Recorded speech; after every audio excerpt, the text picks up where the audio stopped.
চল বন্ধু আমরা কিছু একটা করি। শালা আবার কি করবি তুই?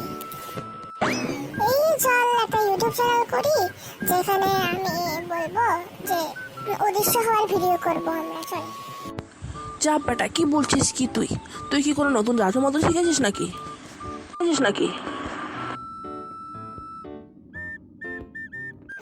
দূর শালা, এমন কিছু না, খালি ইউটিউবে ভিডিও করব আর তুই চোখ বন্ধ করবি আর আমি যখন বলবো যে 1 2 3 তারপর আমি গায়েব হয়ে যাব। ঠিক আছে ঠিক আছে ঠিক আছে, তুই ভিডিও কর, তাহলে আমি যখন বলবি 1 2 3 তখন আমি গায়েব হয়ে যাব। এই দাঁড়া, 1 2 3। কিরে বেটা, তুই আমাকে রেখে কোথায় চলে গেছিস? তুই কি সত্যি সত্যি গায়েব হয়ে গেছিস নাকি? এই তুই কোথায় রে? তুই কই? তুই কি সত্যি সত্যি গায়েব হয়ে গেছিস? বোকা চোদা একটা, ঠিকই বোকা বানিয়েছি তাকে।